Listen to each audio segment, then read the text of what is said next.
It's time now for Hot Seat.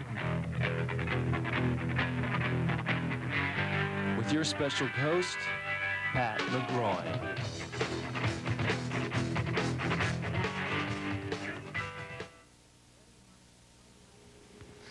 That's right, I'm Pat McGroin for Hot Seat. You know, there's a lot of crime in the United States these days, and there's a lot of sugar addiction going on.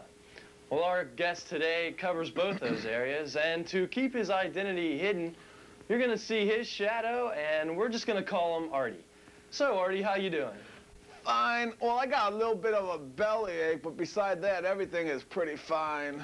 Oh, you see, Artie's in the... Are you sure I'm not going to be recognized? No, don't worry about it, Artie. Okay. My voice, can you understand my voice? It sounds like normal. Well, oh, yeah, I know. I noticed that. Can we do something with his voice?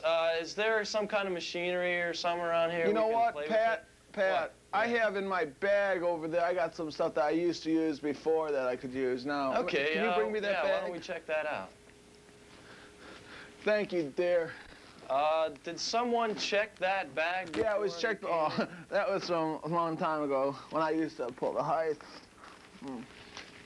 Oh, marshmallows. Yeah, mini marshmallows. How appropriate. This is true, you know, you got to live in profile, you got to practice what you preach.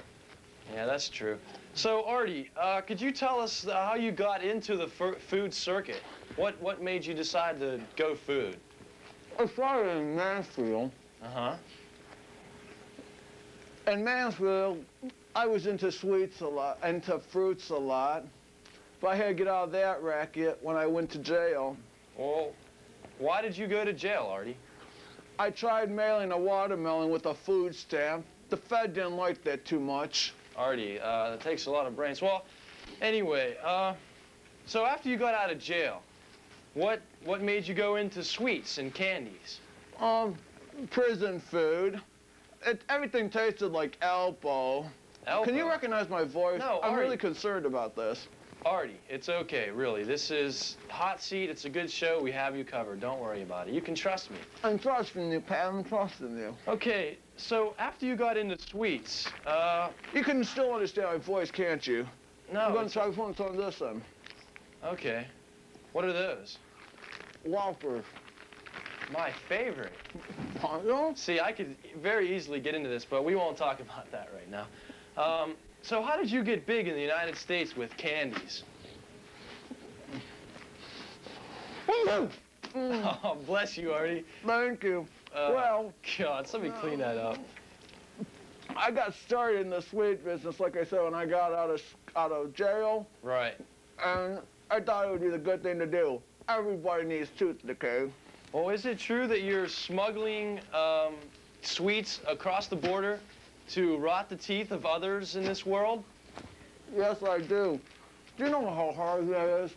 No, I don't. How hard is it to smuggle?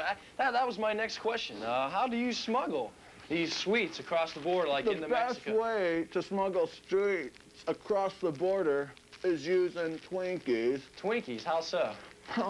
Jelly beans can hide good in them. You're at the border, you get busted, you just... No. Artie, you're such... I'm I'm surprised your teeth... Yeah, sure, have a sip. So, is it true that, like, you've exploited little kids by handing them candy and making them walk across the border with the sweets in their pockets? So, I sure did. It's the only way to go. the only way to go, but don't you feel bad about yourself that you're turning on little children to this junk food, this terrible, and you're making money from it? For profit is for profit.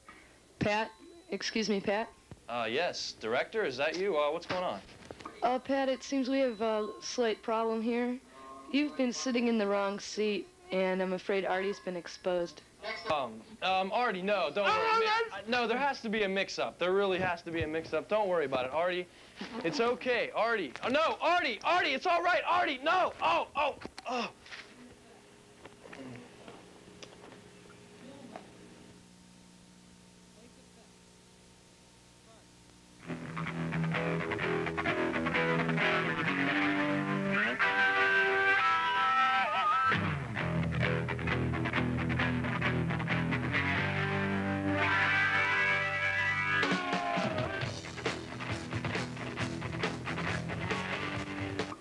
WOSB TV.